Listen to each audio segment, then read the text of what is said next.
Hello everyone.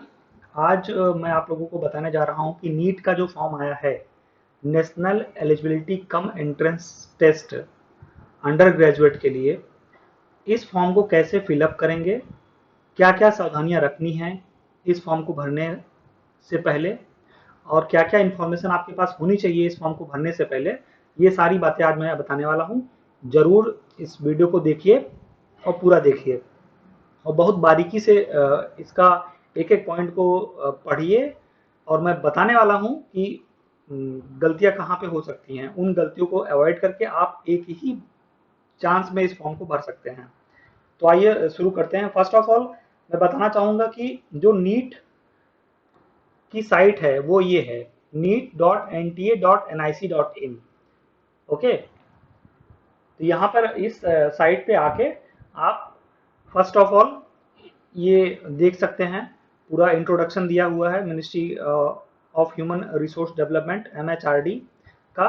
फिर उसके बाद जो है यहाँ पे थोड़ा सा बताया गया है कि national eligibility cum entrance test NEET 2022 will be conducted by NTA. NTA एक अभी अभी बना, गवर्नमेंट के द्वारा बनाया गया है नेशनल टेस्टिंग एजेंसी, जो एग्जाम लेगी। और ये एग्जाम कब होगा? 17 ऑफ जुलाई, संडे को। ठीक है, और पेन पेपर मोड में होगा, तो ये ध्यान में रखिएगा। पेन पे ऑनलाइन नहीं होगा ये फॉर्म, ऑनलाइन ये एग्जाम नहीं होगा, ये पेन पेपर मोड में ही होगा। तो काफ़ी अच्छा है, पेन पेपर मोड ही बेस्ट है किसी भी एग्जाम को अच्छे से समझने और क्रैक करने के लिए।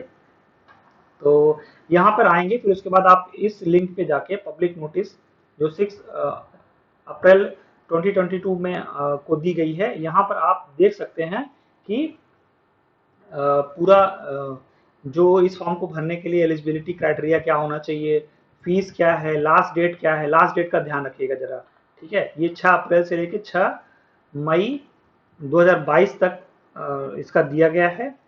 और मैं आप सब लोगों से अनुरोध करूंगा, रिक्वेस्ट करूंगा कि 6 मई से पहले पहले ही आप इसको, 2-4 दिन पहले, वीक पहले आप इसको फिलअप कर लीजिए। ठीक है, यहाँ पर फीस का ब्यौरा दिया हुआ है डिफरेंट कैटेगरीज के लिए जो फीस लगेगी। और डेट ऑफ एग्जामिनेशन जैसा कि मैंने बताया ही शुरू में कि संडे को है, 17 जुलाई को। और फिर उसके बाद ड्यूरेशन ऑफ एग्जामिनेशन, इसमें ऑब्वियस सी बात है, आप तैयारी कर रहे हैं तो आपको पता ही होगा, 200 मिनट्स, 3 घंटा 20 मिनट दिया गया है। और ये 2 बजे से लेके 5:20 तक चलेगा एग्जाम। ठीक है, आगे जो ये सब यहाँ पर ऑनलाइन मोड में भरने के लिए जो है, आपको ये लिंक यहाँ पे दिया गया है। ठीक है, तो इस लिंक के थ्रू यहाँ से आप जा सकते हैं। तो अब ये जो लिंक है वो हमने ओपन किया ही है। ठीक है, तो अब यहाँ पे इस तरीके से आप यहाँ पे आके आवेदन के लिए जा सकते हैं। यहाँ भी एक दिया हुआ है कि हिंदी में जो जो एडवर्टीजमेंट यहाँ पे आपने इंग्लिश में देखा, उसी वही एडवर्टीजमेंट यहाँ पे हिंदी भाषा में दिया गया है। विस्तृत जानकारी यहाँ पे दी गई है, हिंदी में भी दी गई है, दोनों हिंदी और इंग्लिश दोनों में दिया गया है। ओके, तो फिर उसके बाद आप यहाँ पे डायरेक्टली जो है रजिस्ट्रेशन फॉर नीट, ये जो दिख रहा है यहाँ पर क्लिक करिए आप। ठीक है, यहाँ पर आने के बाद आपको दिखेगा यहाँ पे रजिस्ट्रेशन फॉर नीट 2022, यहाँ पे क्लिक करिए आप। ये आपको एक ऐसा एक इंफॉर्मेशन आएगा, इसको आप ओके कर देंगे। ठीक है, तो आपको एक अलग से खुल जाएगा। तो ये जो पोर्शन है, ये सिर्फ और सिर्फ रजिस्टर्ड कैंडिडेट के लिए है। ठीक है, जो लोग रजिस्ट्रेशन कर चुके हैं वो अपना फॉर्म को रीचेक कर सकते हैं, देख सकते हैं दोबारा, और उस फॉर्म को डाउनलोड कर सकते हैं, ये उनके लिए है। लेकिन आप अभी जब आप पहली बार यहाँ पर रजिस्ट्रेशन करने आए हैं, तो इसको इस तरीके से देखिए, यहाँ पे न्यू रजिस्ट्रेशन। ठीक है, ये करने से पहले मैं आपको कुछ चीजें और बता देना चाहता हूं कि जो फैक्ट है इसमें, जो रिक्वायरमेंट है वो आगे यहाँ पे आप देखेंगे। यहाँ पे क्लिक करिए आप, रजिस्ट्रेशन फॉर नीट। ठीक है, यहाँ पे क्लिक करेंगे तो ये आपको, हाँ यहाँ पे आप हम आ गए हैं। तो न्यू रजिस्ट्रेशन, आप लोगों को न्यू रजिस्ट्रेशन करना है। न्यू रजिस्ट्रेशन पर क्लिक करेंगे तो इस तरीके से आपको आपका ये आएगा, बुलेटिन आएगा। तो ये बुलेटिन जो आएगा इसमें सारी विस्तृत जानकारी दी गई है कि मतलब क्या क्या होना चाहिए, क्या क्या नहीं होना चाहिए। इसको एक सरसरी निगाह से भी आप देख सकते हैं। जैसा कि ये एग्जामिनेशन फीस है वो क्लियर ही है, उसको आप अल्टर नहीं कर सकते हैं। ठीक है, आगे आइए। तो अब 3 स्टेप्स में जो यहाँ पे जानकारी दी गई है रजिस्ट्रेशन कैसे कैसे करना है। तो फर्स्ट स्टेप तो यही होगा कि रजिस्ट्रेशन करने के लिए लॉगिन करना पड़ेगा, लॉगिन क्रिएट करना पड़ेगा। उसके लिए आपके पास मेल आईडी, फोन नंबर, ये सब चीजें होनी चाहिए। और एक रिक्वेस्ट है कि मेल आईडी और फोन नंबर जब तक रिजल्ट क्लियर ना हो जाए, रिजल्ट ना डिक्लेयर हो जाए, तब तक उसको एज इट इज रखिएगा प्लीज। आप फोन चेंज करेंगे तो नोटिफिकेशन उस पर आएगा तो आपको पता नहीं चलेगा, दूसरे नंबर पर चला जाएगा। तो ये सारी जानकारी जो है रखिएगा। ठीक है, तो अब यहाँ पे कुछ चीजें हैं। देखिए, किसी भी फॉर्म भरने के लिए ना सबसे जो इम्पोर्टेंट चीजें होती हैं वो अपने नाम को लेकर है। अपना नाम सही से लिखिए आप। नाम लिखने के बाद जो सबसे ज्यादा जरूरी होता है उसका फोटो, फोटो में सिग्नेचर। ये चीजें हैं जो मतलब उसमें फिट बैठे, जो साइज दिया हुआ है उसी साइज में ये आके रहना चाहिए। ठीक है, तो पासपोर्ट साइज फोटो जो 10 केबी से 200 केबी के बीच में ही होना चाहिए, क्लियर होना चाहिए। तो उसको इस प्रकार से स्कैन करिए। स्कैन करने के बाद आप इसको बना भी सकते हैं, उसके लिए भी मैं वीडियो बना दूंगा किस तरीके से उसको क्रॉप करना है, ताकि इमेज तो एज इट इज बनी रहे और साइज कम हो जाए। फिर उसके बाद सिग्नेचर का जो होना चाहिए वो 4 केबी से 30 केबी के बीच में होना चाहिए। सिग्नेचर को बेहतर रहेगा आप मार्कर पेन से करिए। ठीक है, फिर स्कैन करिए और तब उसमें अपलोड करिए, ज्यादा क्लियर रहता है वो। और यहाँ पे फिर उसके बाद left right hands fingers and thumb impression, ये इस चीज का भी ध्यान रखिएगा प्लीज। इसमें क्या होगा कि मतलब जो जैसा बोल रहा है वैसा ही करना है। लेफ्ट और right hand fingers and thumb impression. ठीक है, उसका भी यहाँ पे 10 केबी से लेके 200 केबी के बीच में बनाना है। और ये जेपीजी फाइल तीनों, फोटो, सिग्नेचर और फिंगर्स, ये तीनों ही जेपीजी फाइल होंगी। बस ये अगर आप इन ये चीजें ध्यान में रखेंगे तो आपका फॉर्म बस 10 मिनट में भरा जाएगा, ज्यादा टाइम नहीं लगने वाला है इसमें।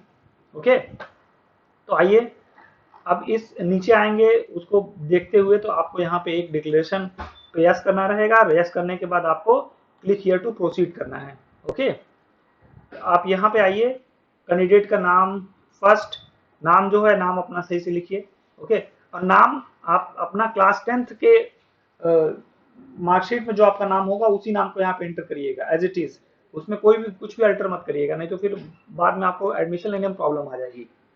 फादर्स नेम एंट्री करिए, मदर्स नेम का एंट्री करिए। ओके, डेट ऑफ बर्थ यहाँ पे एंट्री कीजिए। डेट ऑफ बर्थ करने के बाद जेंडर आ जाएगा, नेशनैलिटी ऑब्वियस इंडियन है या फॉरेन स्टूडेंट है, तो फॉरेन स्टूडेंट इंडियन हो गया। इंडियन करने के बाद आपको आइडेंटिटी कार्ड के लिए देखिए सबसे बेहतर तो यही होगा क्लास 10th का एडमिट कार्ड। लेकिन कुछ लोग क्या होता है कि मतलब तैयारी करते हैं इसके लिए, तो आप ये जो पासपोर्ट है, इलेक्शन कार्ड है, और ration card with passport photograph है, और बैंक का जो है पासबुक विथ फोटोग्राफ है।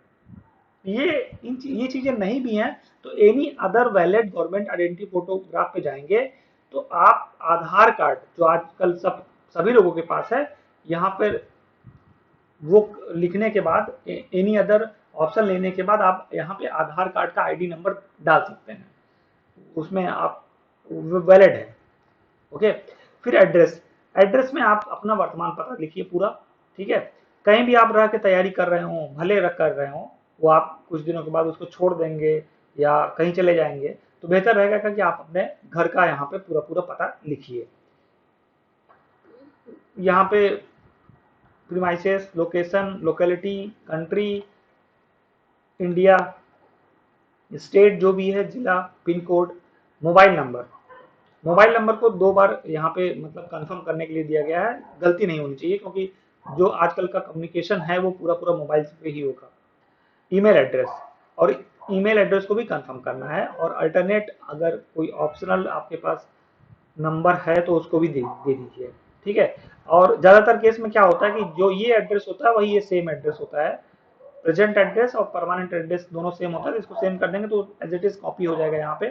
ठीक है, अब उसके बाद पासवर्ड बनाना है।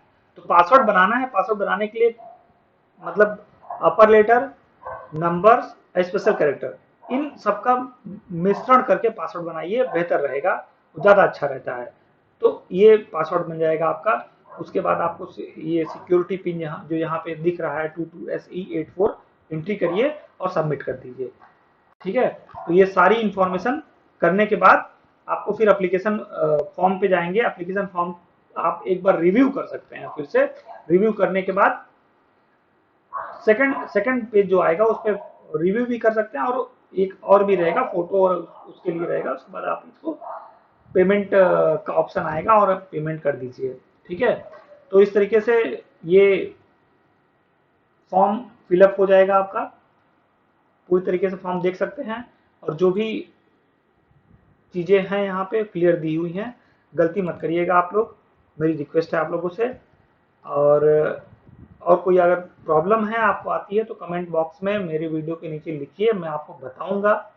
स्टेप 1, स्टेप 2, स्टेप 3, 3 स्टेप में ये फॉर्म भरा जाएगा। Okay, thank you.